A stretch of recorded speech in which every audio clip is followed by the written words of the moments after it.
Bienvenue à Africa Flashes. Pour ceux qui ne comprennent pas le Kinyarwanda, nous aimerions faire un résumé de ce qui se dit dans cette actualité au Rwanda. Dans cette vidéo, vous entendrez les mauvaises nouvelles qui continuent d'être largement rapportées au Rwanda. La faim continue de tuer des personnes au Rwanda et les jeunes filles qui ne sont pas encore majeures sont enceintes et accouchent à domicile. Les voix dans cette vidéo, grâce à l'une des chaînes de télévision du Rwanda, en sont la preuve et ne sont pas des histoires que nous inventons. Affirmer que la famine découle de la guerre que Kagame persiste à mener en RDC, en envoyant nos enfants là-bas sous le prétexte du M23, n'est pas une falsification. De nombreux aspects provenant de la République démocratique du Congo et de l'Ouganda ne sont plus opérationnels au Rwanda. Les ressources se sont raréfiées au Rwanda, entraînant une hausse des prix, d'où la famine. N'oublions pas que la région de Ruhango est le lieu de naissance des parents de Kagame et vous savez où Kagame est né avant que ses parents ne quittent le pays. Vous, en tant qu'étranger qui admirez Kagame, montrant les gratte-ciel de Kigali et les routes pavées qui ont belle allure, soyez conscients que lorsque vous quittez Kigali pour vous rendre à la campagne, la réalité est différente. Les conditions ne sont pas faciles. Les gens se trouvent dans une situation difficile, beaucoup sont pauvres et affamés. Une autre chose dont il parle dans cette vidéo est que les adolescentes qui n'ont pas encore atteint l'âge de la majorité sont enceintes et donnent naissance à des enfants à la maison.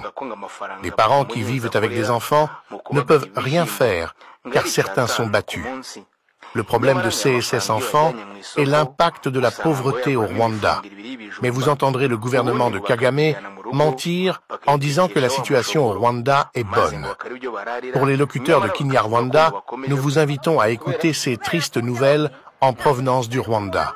Tuve mu mujyi wa Kigali tunyarukire mu karere ka Ruhango mu ntara y'amajyepfo y'u Rwanda. Hari abaturage bavuga yuko barembejwe n'inzara bo bita yuko isa n'icyorezo kuri bo, bagatangaza ko imboga bitabaza zizwi ku izina ry'umushogoro akenshi na kenshi kuko bazirya igihe kirekire zinabagira ingaruka ku buzima bwabo. Mahoro Samsoni arakomeza.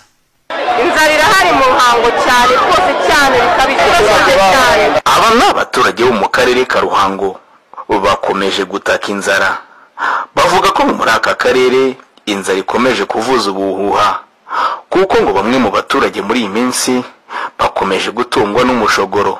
Bavuga ko ngo uyu mushogoro ngo bawurya atari uko bawukunze ngo ahubwo babiterwa n'inzara. Nyamara bakagaragaza ko ngo kurya umushogoro buri munsi ndetse ngo bakarenzaho n'amazi yo kunywa ngo yatera inzoka za hato na hato maze ngo bagahora kwa muganga. Bamwe mu baturage baganiraga na BTN TV bavuga ko ibiciro byazamutse ku isoko ndetse ngo n'amafaranga babonye bajyanye guhahisha mu isoko aya mafaranga ngo abaniyanga bite n'ibiciro biri hejuru. Abaturage bakibaza uko bizagenda ngo maze bikabayobera.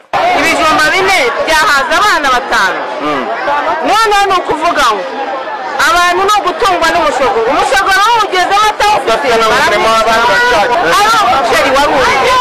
Ari ubugari bwaruriye. Nta kintu na kimwe basiraga kwiga tugatanga.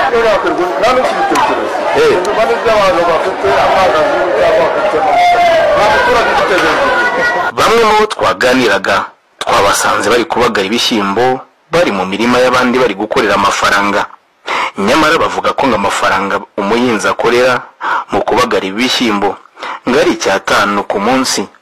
Nyamara ngo aya mafaranga iyo bajyanye mu isoko usanga ngo yaguramo imifungiro 2 y'ibijumba, ubundi ngo bakajyijyana mu rugo bakayitekesha wa mushogoro maze ngo bakari byo bararira. Nyamara bakavuga ko ngo bakomeje kubera kurya wonyine nta burisha, ariko umuntu abaje kubona ikijumba cyangwa umumbati cyangwa umutsima n'ukuri usanga iyo twabibonye twahembutse twabaye inkumi twabaye abakobwa beza. Ibi byatumye umunyamakuru wa BTN TV ajya no mu isoko ry'akarere ka Ruhango. Haba abacuruzi ndetse n'abaguzi bose bashyira hamwe bavuga yuko ngo inzara ikomeje kuvuza ubuhuha muri aka karere. Bamwe mu bo twaganiraga bari baje guhaha muri iri soko bavuga ko ngo ibiciro byazamutse ndetse ngo 10,000 ntacyo bibasha guhaha muri iki gihe. Ku muryango utunze umugore n'abana ngo aya mafaranga bayarya umunsi umwe gusa maze ngo